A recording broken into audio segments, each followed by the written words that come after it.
আসসালামু আলাইকুম। আশা করি সবাই অনেক ভালো আছেন। নতুন আরও একটি ক্লাসে সবাইকে স্বাগতম। আজকের ক্লাসে আমরা প্রথম শ্রেণীর প্রাথমিক গণিত বইয়ের 52 পৃষ্ঠা 4 নং অঙ্কটি সমাধান করব। শিক্ষার্থী বন্ধুরা, আশা করি আগের অঙ্কগুলো তোমরা অবশ্যই দেখেছো এবং সেগুলো বুঝে বুঝে নিজেদের খাতায় সমাধান করেছো।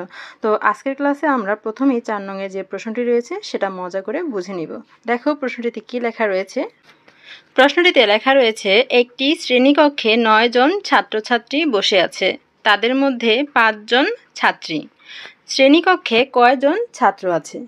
খেয়াল করো, প্রশ্নটি কিন্তু আমাদের প্রথমে বুঝতে হবে। একটা শ্রেণীকক্ষ মনে করো তোমাদের শ্রেণীকক্ষে 9 জন ছাত্রছাত্রী বসে আছে।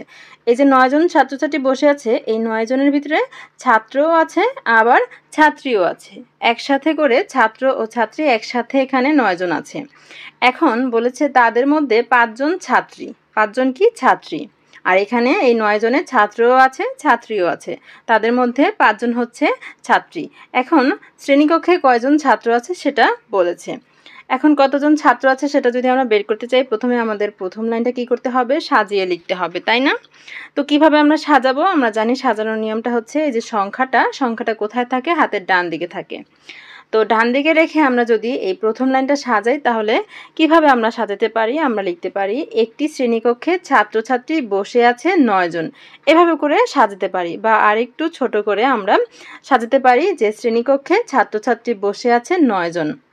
এভাবে করে সাজাতে পারি, তাই না? প্রথমে আমরা লিখতে পারি শ্রেণীকক্ষে ছাত্রছাত্রী বসে আছে, তারপর 9 জন কথাটা লিখে দিব। তাহলে আমরা এভাবে করে সাজালাম, শ্রেণীকক্ষে ছাত্রছাত্রী বসে আছে 9 জন। আচ্ছা ঠিক আছে, এর পরের লাইনটা আমরা কিভাবে সাজাবো? এর পরের লাইনটা হচ্ছে তাদের মধ্যে 5 জন ছাত্রী। এখন এই লাইনটা সাজাতে গেলেও তো আমাদের এই সংখ্যাটা কি করতে হবে? হাতের ডান দিকে রেখে সাজাতে হবে।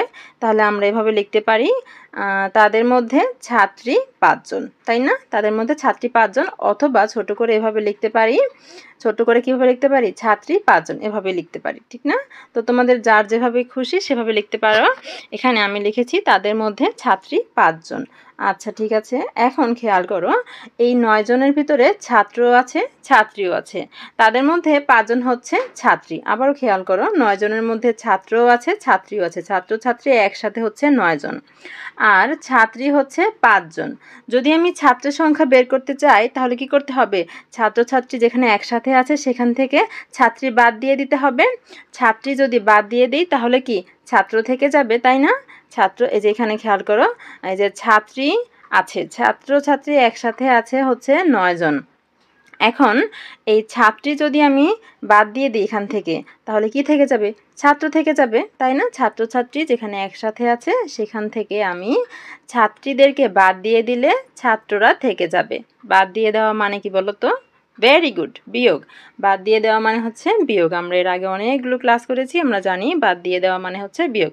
যখনই বাদ দিয়ে দিতে হবে যে ধরনের অঙ্কে, যেই সকল অঙ্কে বাদ দিয়ে দিতে হবে এরকম আমরা বুঝবো, সেখানেই আমরা কি করে দেব? আমরা বিয়োগ করে দেব। এই জন্য এখানে বিয়োগ চিহ্নটা দেওয়া হয়েছে, ঠিক আছে?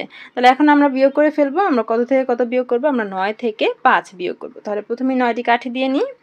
1 2 3 4 5 6 7 8 9। এই তো 9টি দিয়ে দিয়েছি। এবার বাদ দেব কতটি? 5টি। ঠিক আছে, তাহলে 1 2 3 4 5, এই 5টি আমি বাদ দিয়ে দিলাম। 5টি বাদ দিয়ে দিলে আর কতটি থেকে গেল দেখো তো? 1 2 3 4, আরও 4টি থেকে গেল। তার মানে এখন ছাত্র কতজন আছে? 4 জন আছে। তো আমরা এটা এখন সুন্দর করে লিখে ফেলবো। সুতরাং শ্রেণীকক্ষে ছাত্র আছে 4 জন, ঠিক আছে? সুতরাং দিতে হবে, এই যে চিহ্নটার নাম হচ্ছে সুতরাং।